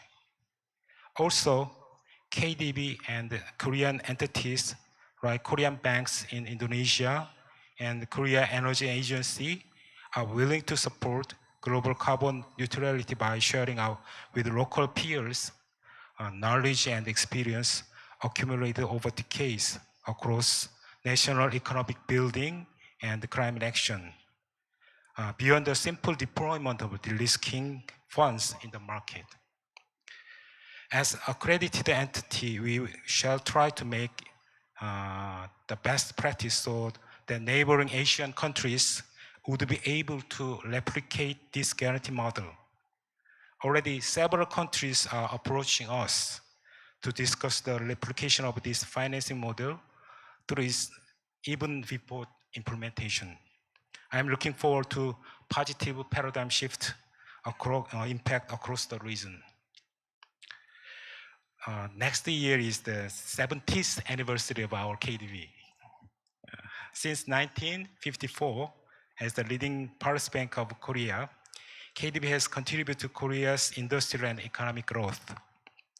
As of last year, KDB supplied green finance more than 15% of total funds, targeting an increase of about $16 billion this year. Driven by current stream, we shall make more efforts from now on as a national climate bank. Above all things, we are trying to pursue more GCF projects, leveraging accumulated experience and global network. The current discussion on several more projects, including Cambodian Green Bank project with the Secretariat, is part of such effort. This is my last comment. Thank you for your listening. And I hope this celebration event will be the very stepping stone to strengthen partnership within KDB, GCF, and other partners. Thank you.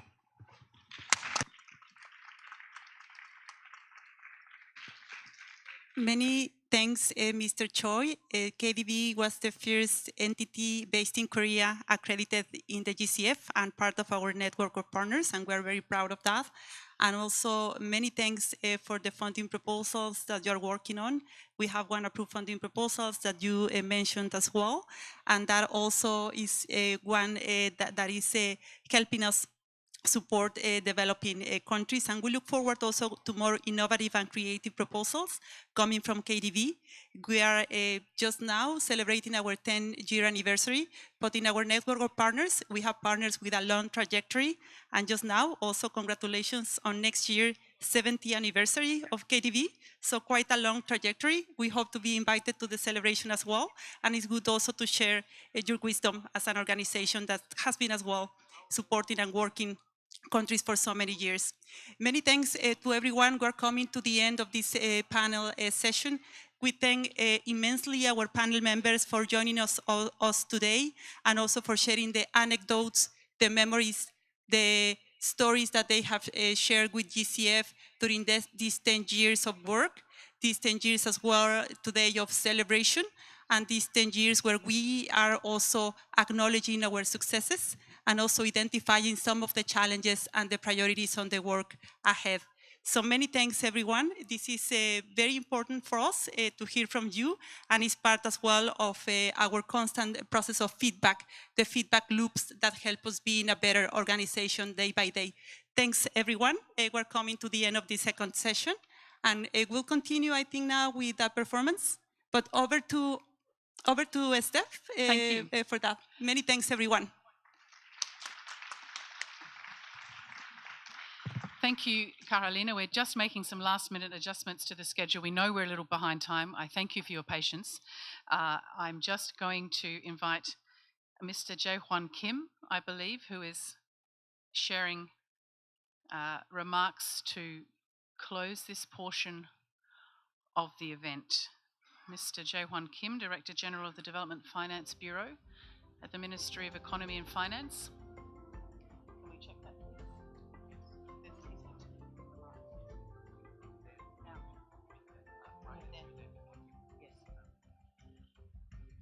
We're just preparing the podium, and then Mr. Kim, Director General of the Development Finance Bureau from the Ministry of Economy and Finance. It's my honor to invite you to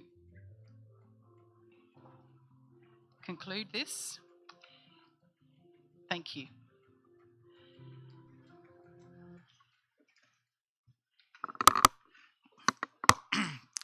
Ladies, yeah. We can hear you, sir. Okay. Ladies and gentlemen, I would like to make a very brief comment.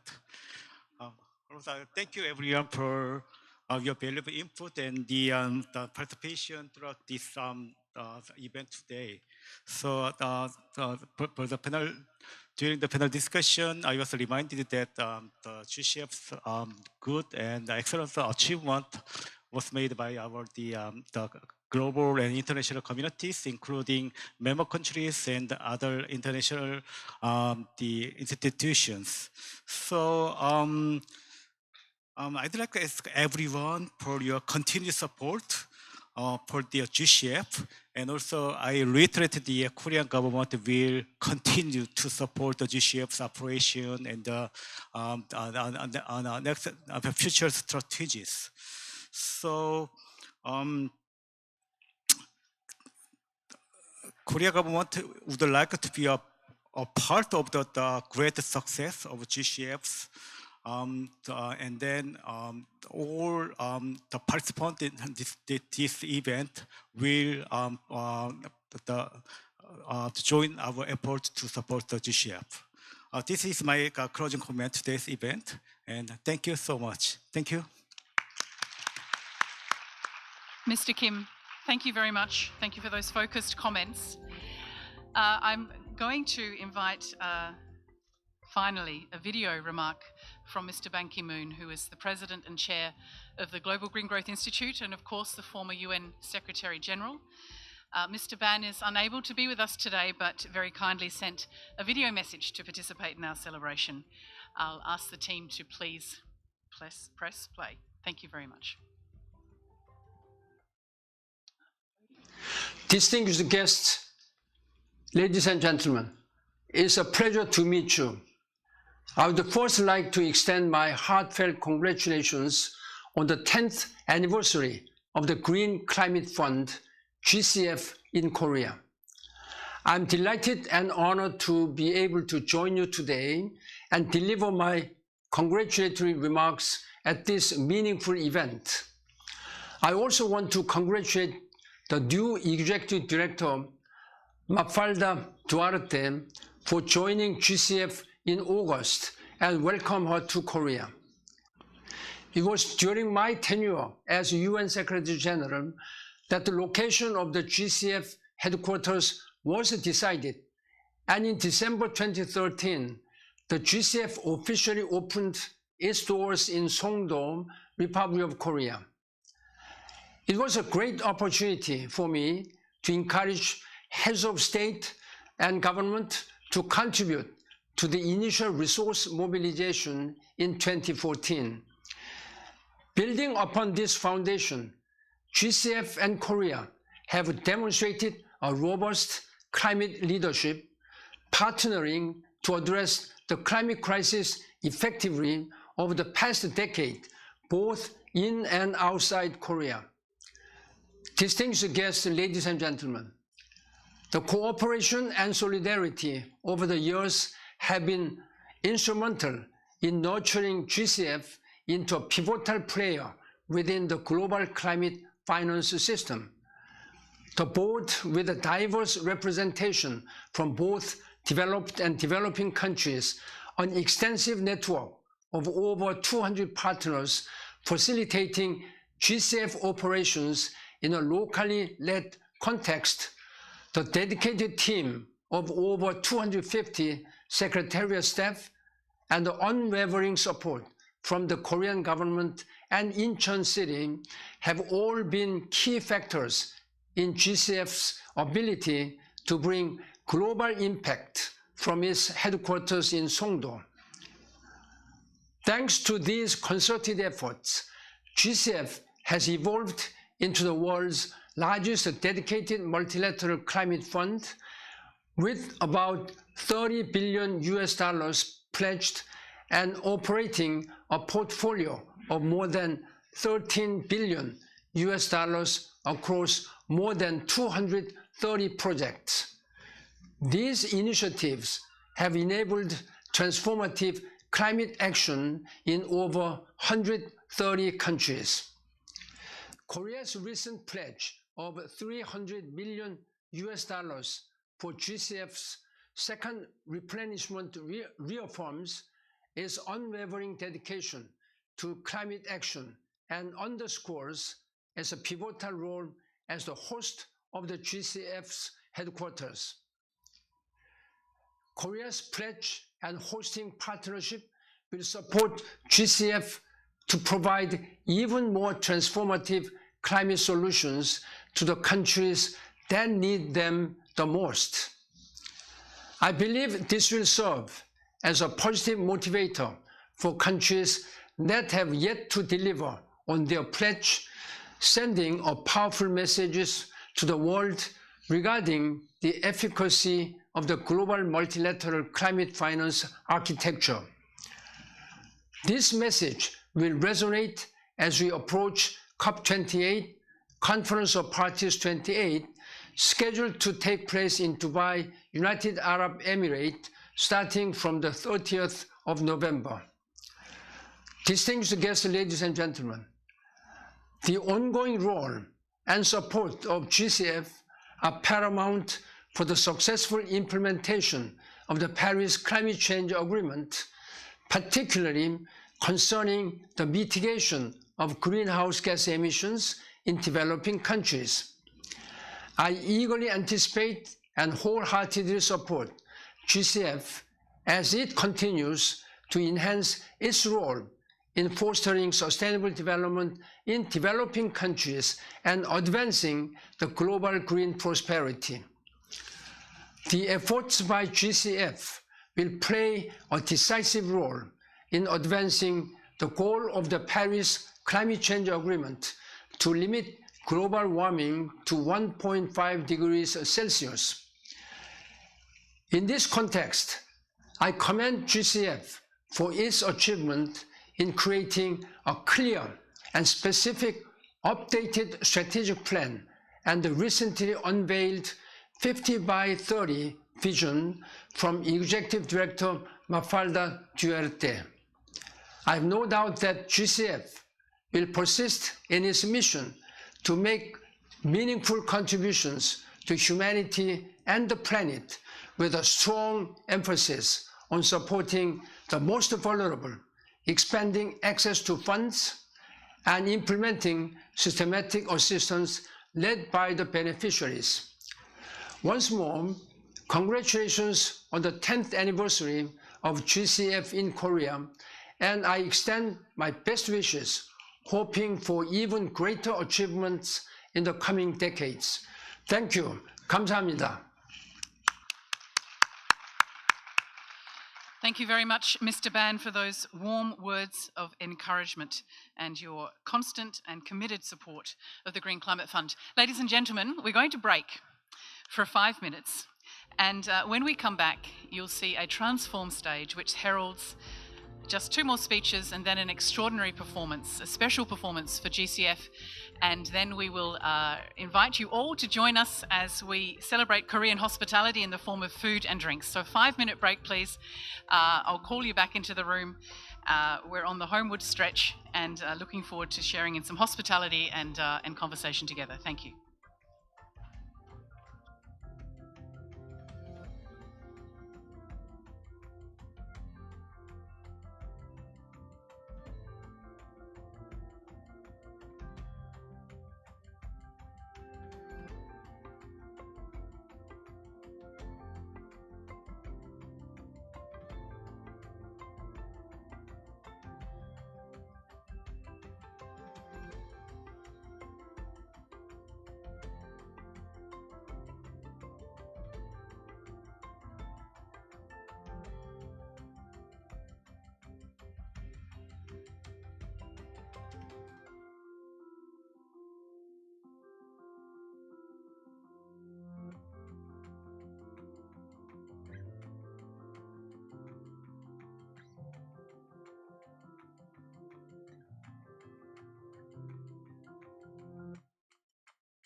당신이 꿈꾸는 미래는 무엇입니까?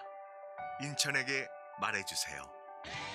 당신의 꿈에 인천이 응답합니다. 모두가 잘 사는 균형도시, 꿈이 실현되는 세계도시, 미래가치 창조의 혁신도시, 진심과 배려의 소통도시. 인천의 꿈, 대한민국의 미래.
당신이 꿈꾸는 미래는 무엇입니까? 인천에게 말해주세요. 당신의 꿈에 인천이 응답합니다. 모두가 잘 사는 균형도시, 꿈이 실현되는 세계도시, 미래가치 창조의 혁신도시, 진심과 배려의 소통도시, 인천의 꿈, 대한민국의 미래. Thank you, Incheon City. Ladies and gentlemen, as I said before, we're heading into the home stretch. There is but about 20 minutes between you and the opportunity to talk with colleagues over a glass of wine and some fabulous Korean food. Can I ask you kindly, please, to take your seats? And I'm going to ask, welcome to the stage, Mr. Toksu Park, who is the Vice Mayor of Incheon Metropolitan City. While we're taking our seats, ladies and gentlemen, if I could invite to the stage Mr. Toksu Park, the Vice Mayor of Incheon Metropolitan City. Sir, the floor is yours, and I'm asking colleagues to quickly resume seats. GCF staff, if you can help colleagues, please resume seats. I'm sorry to break up the conversation, ladies and gentlemen, but we do want to move ahead with the program.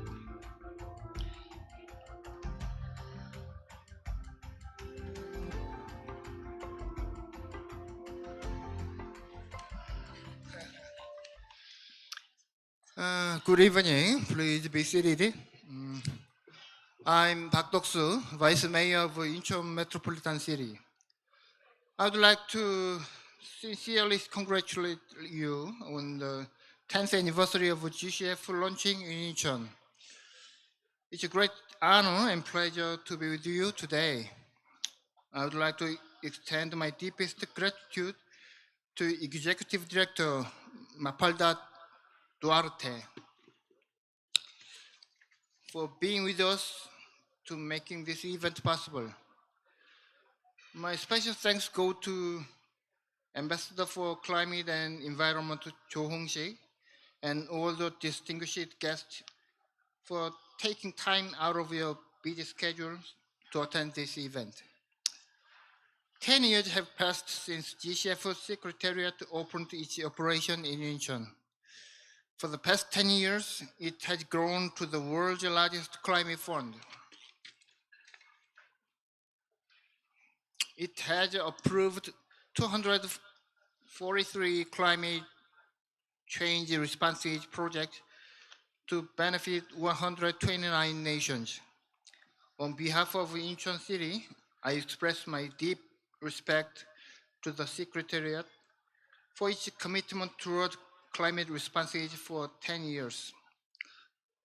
I feel great pride and responsibility for having GCF in Incheon. I have no doubt that GCF would fulfill its role as a symbol of global climate responses. As the host city of GCF Secretariat, Incheon declared the ambitious vision and strategies to achieve carbon neutrality by 2045, 5 years earlier than the national plan. In addition, it has grown to a pioneer for carbon neutrality and climate adaptation by hosting many climate-related conferences, including UNFCCC, Korea Adaptation Week, an international conference on climate finance and industry. Incheon promises to you that it will actively work to achieve carbon neutrality by 2045. We will fulfill our responsibilities as a member of international society to enhance climate resilience and create sustainable world. Let me finish my remarks by welcoming you to Incheon again. I offer my best wishes for your good health and happiness. Thank you. Mr. Park, Vice Mayor of Incheon Metropolitan City, thank you very much, and we applaud Incheon City's dedication to carbon neutrality and look forward to watching that strategy become delivery over the next few years. The last speech of this evening, ladies and gentlemen, it's my pleasure to welcome Mr. Hong-sik Choi, the Climate and Environment Ambassador of the Republic of Korea to the stage. We are very grateful for so many people wanting to speak with us and share their reflections on GCF. Mr. Cho, the floor is yours. Yeah. Ladies and gentlemen, good evening. I'm honored to be here with you tonight to commemorate the 10th anniversary of the Green Climate Fund's headquarters in Songdo, Incheon, Korea. As we gather on this occasion, we find ourselves at a critical juncture facing an urgent global challenge. The call for climate action has never been more imperative as we witness the devastating consequences of extreme weather events across the globe. The increasing frequency and severity of these climate-induced disasters serve as a stark reminder of the need for united, concerted efforts. Our challenge lies in bridging the divide between our noble climate aspiration and their practical realization. It requires translating our commitment to combat climate change into tangible actions, mobilizing the necessary resources, capabilities, and vital information. In this endeavor, the Green Climate Fund stands as a pivotal player in closing this gap. The GCF's significance is underscored by its vast pool of resources, adaptability to address critical obstacles, and its ability to support entities that have previously lacked access to climate finance. Moreover, it serves as a unifying force, bringing diverse institutions together for more potent collective impact, empowering nations to take substantial strides. As the host nation of the GCF's Secretariat, the Republic of Korea takes immense pride in championing the GCF's mission to strengthen the global community's capacity to address the climate crisis while fostering trust between the global North and South. Tonight, we are privileged to have with us the new Executive Director of the GCF, Ms. Mafalda Duarte, who has recently announced 50 by 30, her vision and reform program. This program holds the potential to revolutionize our approach to climate finance. Combined with the adoption of the GCF 2023 to 2027 strategic plan last July, we anticipate it will chart a new course for the GCF. This new direction will enhance and optimize the utilization of GCF resources to effectively support vulnerable countries at the forefront of climate change impacts while tailoring assistance to their specific needs.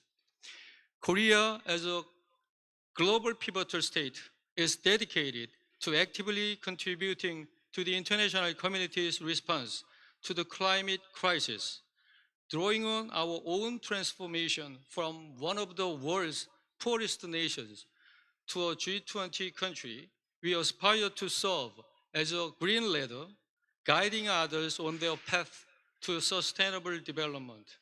In this vein, President Yoon announced at the G20 summit last September our commitment to contribute $300 million to GCF's second replenishment from 2024 to 2027. We hope that this commitment, combined with the commitments of other donor countries, will inspire others to join in supporting the Green Climate Fund as we strive to bolster the resilience of the most vulnerable communities and transform economies. Ladies and gentlemen, tonight is an occasion to celebrate a decade of progress and collaboration. Let us use this milestone to reiterate our shared commitment to a sustainable and climate resilient future. Together we can bridge the gap between ambition and implementation, capabilities, resources, and information. With the visionary leadership of Executive Director Mafalda Duarte, I am pretty much optimistic that the Green Climate Fund will reach new heights in its mission to combat climate change. With these thoughts, I conclude my congratulatory remarks. Thank you. 감사합니다. Thank you very much, Ambassador Cho, reminding us of Korea's recent and extraordinary transformation and compelling us to mirror that spirit in GCF's work over the next few years. It's my pleasure to shortly welcome to the stage the Incheon Metropolitan City Dance Theatre. They have prepared an extraordinary presentation for us tonight. It's entitled Echo, and it's a contemporary dance piece based on the synchronicity between the drums and the movement of the dancers, reminding us that the echoes of what we do here in Songdo, in Incheon, in Korea, echo across the world for the good of people and planet. Please join me in welcoming the Incheon Metropolitan City Dance Theatre to the stage.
Wow, I felt my heartbeat changing during that. That was extraordinary. The precision and the rhythm. Thank you so much. That was really a treat to witness, and I can only imagine the hours of patience and time and practice that have gone into making something that technically difficult also beautiful. Thank you so much to the Incheon Metropolitan City Dance Theatre.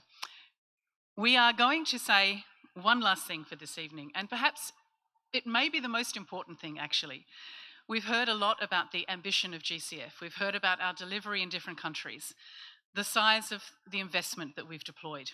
None of that would be possible, as many have said and remarked upon this evening, without the GCF team. And there are a few people here, and with this I'm inviting Carolina and Mafalda to come to the stage. There are a few people here this evening who've been with us at GCF in Korea for 10 years. In today's fast-paced, job-moving market, this is quite an achievement, and we'd love to recognise them tonight, say thank you with a small certificate of our appreciation. I'll ask Mafalda and Carolina, and please to our colleagues who are here this evening to join us at the front. Thank you very much. Carolina, I'll invite you to... Do we have a microphone, please? I think it's best if we can take the stage, if that's okay. We'll just get some better shots that way. And we need a microphone, please, for Carolina. Colleagues, don't be shy. When Carolina reads your name, please come to the stage. Colleagues, I'm just going to undermine my own instructions. Let's take the stage as a group. Thank you very much.